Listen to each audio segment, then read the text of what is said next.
SFB Addict here. Just going to do a quick little video on how to fill out an energy allocation form because, believe it or not, it can be a little bit confusing to new players. So where do you find the energy allocation forms? Well, they are attached to most of the SSDs. You just right click and you can select show data or use the property sheet for energy allocation. So Alt S and Control P to pull those up. And there's another place you can get them. You can go into counters, and then in the drop down you can go down to text SSD energy allocation form, which is this little graphic. Drag that onto the map or into your SSD area, and if you right click on this you can go to energy allocation, and this is usually going to not be filled out. It'll have little question marks, so you need to fill it out. But it also has other lines that you normally don't see, like it'll have stuff for fighter electronics and fighter weapons. That's because this is a generic form, and like all these forms, if there's a line missing you can always type it in. So if you're a Romulan and you need a cloak line, you can just type in cloak. But anyway, so those are where you find your energy allocation forms. But typically they're going to be attached to the ship. So let's take a look at what the property sheet looks like and what the show data looks like.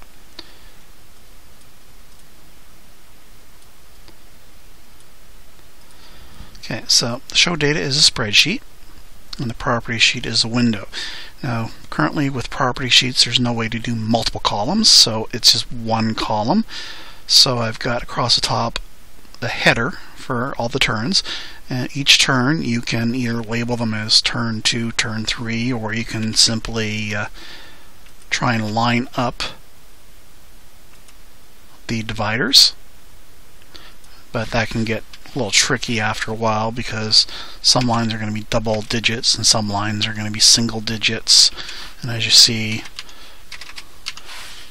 it gets a little out of sync. But if you really want to work at it, you can try and make them all line up so it's easier to see later on. But this is what the property sheet looks like. Now, the reason I threw in property sheets is we found that sometimes some players have bad internet connections, and that means we lose synchronization. And if you lose synchronization, sometimes what you've put in to a spreadsheet form, the show data, can be blanked, unfortunately. We found that the property sheet doesn't seem to do that as much. So you've got a choice of which one you want to use. If you've got a really bad internet connection, you should stick to the property sheets. But even if you have a good internet connection, sometimes you can still drop.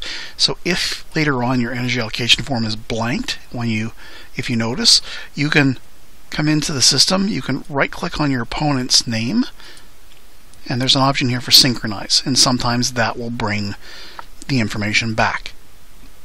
So as soon as you fill out your energy allocation form, you should save your game, and then if during a turn you need to synchronize to try and bring that back, you can do that. But sometimes the synchronization won't work and you'll need to fill the information in all over again. So if you have to, you can open up another room, pull up the load of the save game, and you've got that information available. Now another way you could do it is you could take a simple screenshot with your computer system's screenshot ability. For most systems it's just hitting the print screen button and then opening up an MS Paint program or something like that, or open up a drawing program in Linux like GIMP and just pasting the information as a graphic. And on some systems like Linux, you have a little program that'll let you take a screenshot.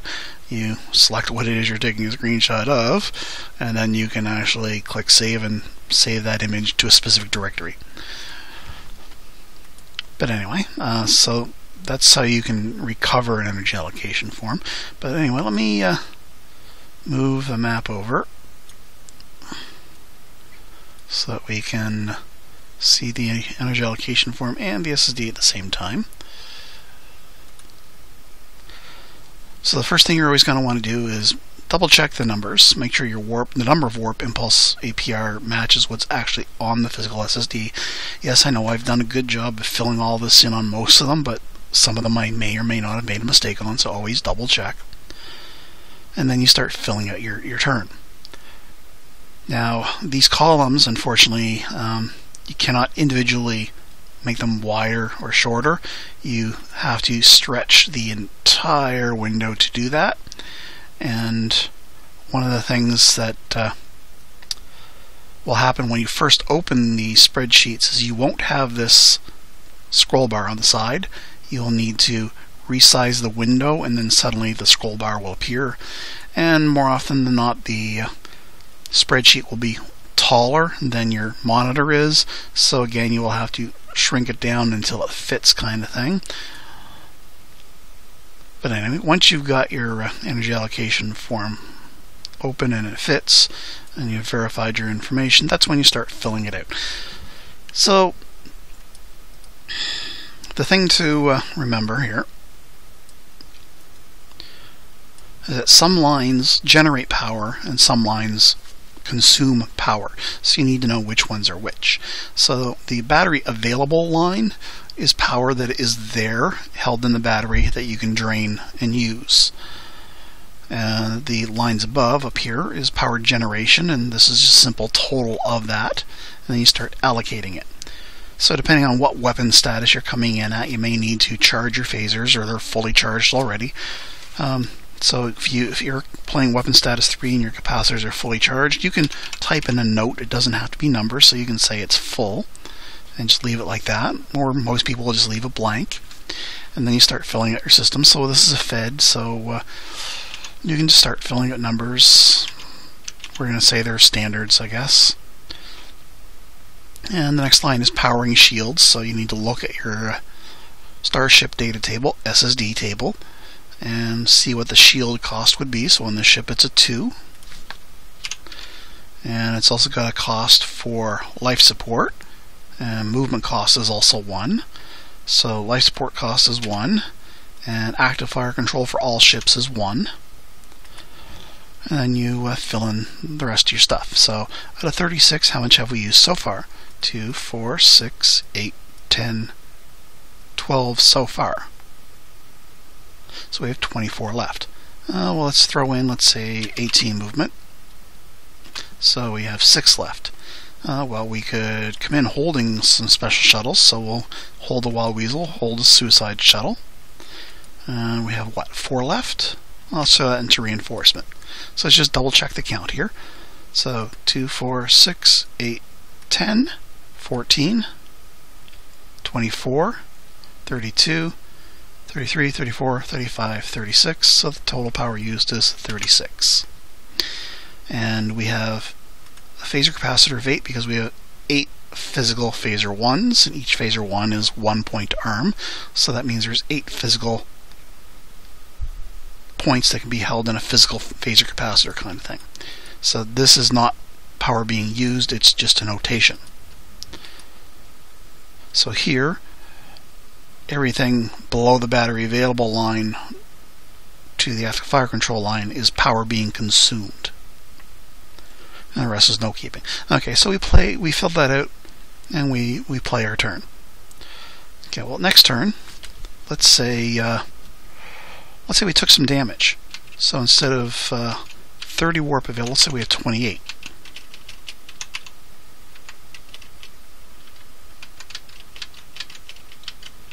So instead of 36, we have 34. And let's say during the turn, we fired off 4 phasers. So at the start of this turn, we've only got 4 phasers. And let's say during the turn, we reinforced our shield by 2 points.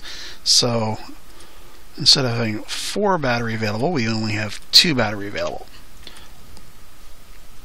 It's kind of odd that we would have power available in battery and have taken internal damage, but let's just say that we chose not to fully drain our batteries for some odd reason. But anyway, so this turn, if we want our phaser to be fully charged, we would need to put 4 in phasers. And let's say this turn we're going to start, we fired all our photons, we're going to start rearming. So we're going to make this one an overload, and this one a partial overload, and this one a standard, and that one a standard. Pay for our shields. Let's say we used the suicide shuttle on the first turn.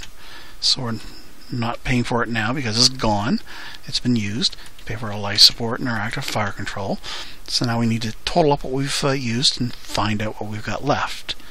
Okay, so here's 10, 14, 16, 18, 20, 21, 22, 23. So out of 34, we've used 23, which means that we've got 11 left.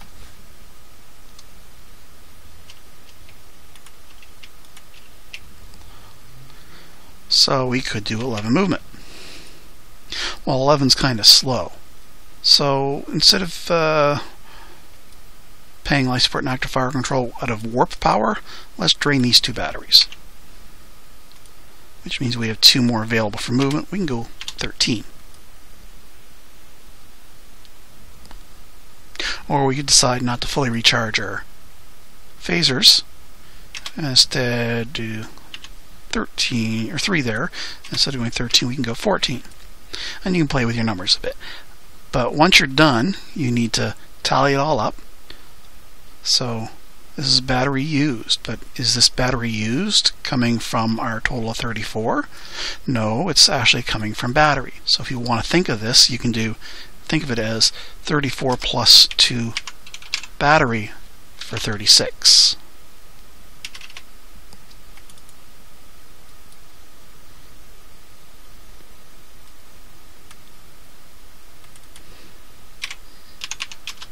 So you can think of it that way.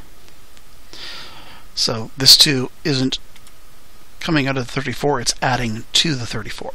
So then we go down here, we can go 10, 13, 14, 15, 16, 17, 18, 19, 29, 33, 34, 35, and 36. So we have indeed used 36.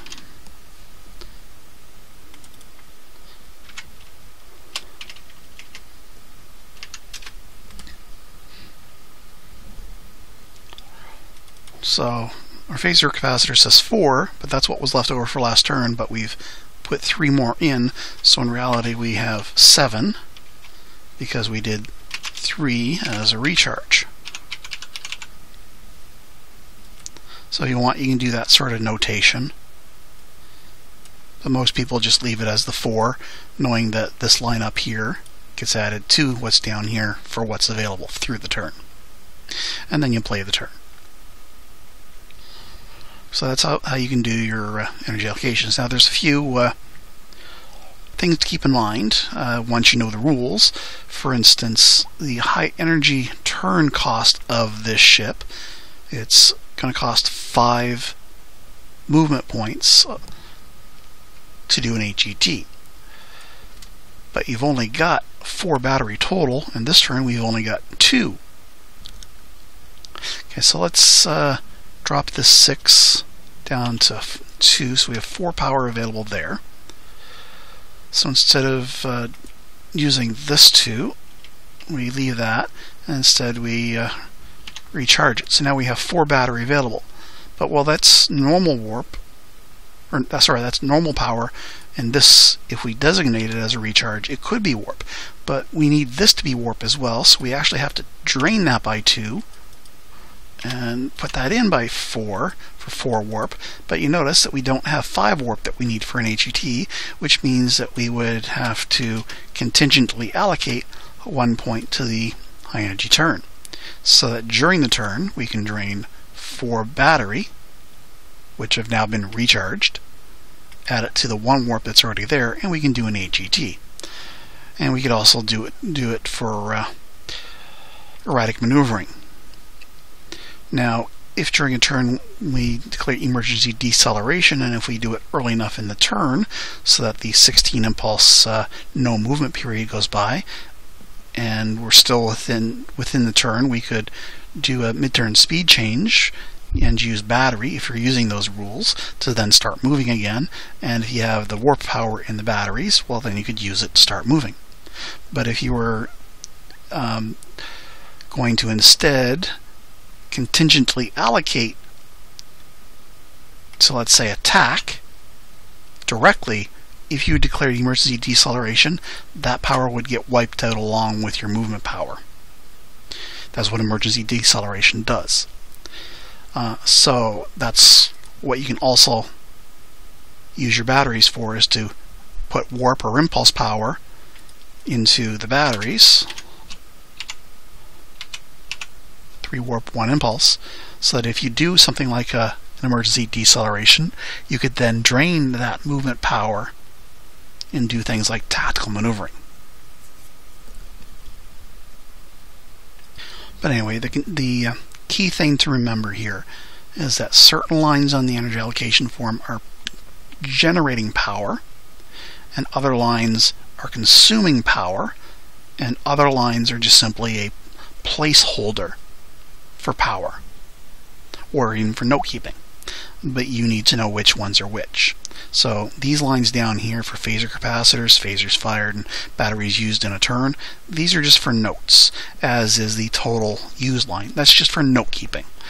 And the thing about battery available, again, that's for note keeping, but it is a place from which you can pull power, but it's not power generation. And these lines up here at the top, the warp, impulse, and atomic, that's power generation. And this line for total power, it's just note keeping, but it's note keeping of the power generated. So it can be a little bit confusing for the first time player when they just see a bunch of numbers here, and they don't know which lines are power generation, they don't know which lines are just notes, and they don't know which lines are power consumption. So the energy allocation form can be a little bit confusing in that regards. But once you actually stop and think about it, well, every turn your warp, impulse, and atomic reactors are generating power, and your batteries are just holding power, because that's what batteries do. Once you make that mental leap, then you know, or you start to realize what lines are consuming and what lines are power generating, and which ones are just notes and which ones are just power holding, like a battery.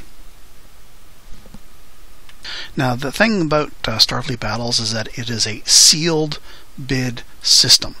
You pay power into the energy allocation, and it's locked in. Whereas a game like Federation Commander, it's an open bid system where you only pay for things as you do them. So Starfleet Battles is a little bit more stricter and tactically flavored by making you pay up front, and then if you paid for it, you can do it, so you have to plan ahead. Where in Federation Commander, you don't have to plan ahead as much, you can just do it as you need to do it. What we did here with this contingent allocation for the HET, that is called contingent allocation. Now, some people would do something like this, where they wouldn't pay all their power, and during the turn they would then sneakily allocate what they needed where they need it. That is called accountant's reserve, and it's breaking the rules. It's cheating. But in Federation Commander, it embraces that method of doing things to make the game simpler for people. So in Starfleet Battles, if you don't allocate something, for instance, if you only allocate 10 instead of 13, there's 3 points of power there that you didn't use. So you only generated 33 and used 33. That doesn't mean during the turn you can suddenly pull that 3 points of power out of your hat and throw it into something else. It means that that power was never generated and you don't get to use it. Starfleet Battles is much more harsh in that regard. Now, the one thing I was not able to do in the Vassal module is replicate what they have in Starfleet Battles Online, which is a way to fill out your turn's energy allocation and submit it, locking it into place, yet still letting you see the turns allocation and still access lines like battery power to make those sorts of changes that are allowed during the turn, because you can use battery to pay for things like transport, tractor beam, electronic warfare, reinforcement, etc. So in Starfleet Battles Online, it has the ability to let you fill out the EA, submit it, lock those numbers in so you can't change them, but yet still let you make changes to certain other lines. And you can see both at the same time. That's not available in Vassal. So Vassal's more of an honor system for the energy allocation form. Now I mentioned about sometimes the spreadsheet, it will blank. We found that if you're still on a field and you close the form, it will sometimes blank the field that you were still on. Or even if you just simply have the cursor sitting on the field and you close it, it can blank the field. So before you close your form, you should double click somewhere else on the form on a future turn that doesn't have any information on it to avoid accidentally blanking your line. Now, if you want to do a sealed bid in Vassal, there is kind of a way of doing it.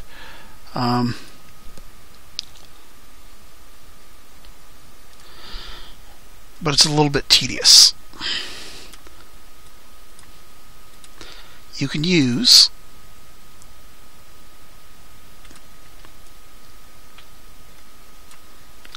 the sequence of play, or the sequence of play orders button, and you can use the delayed tab. So this is normally where you do simultaneous actions, but you could use it for energy allocation.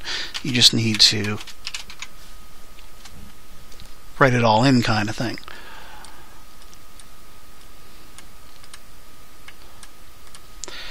Now the thing about this is that once you're in here, you're not able to click on other things. So I'm just going to try something here. Okay, so what I'm doing is I'm highlighting my entire spreadsheet, copying it, and then in here in the delayed note I'm pasting it, and it does paste in. So you could copy and paste your spreadsheet into your delayed note tab, and it does go in, and it maintains the formatting. So it does keep things under the columns that they're under, kind of thing, almost.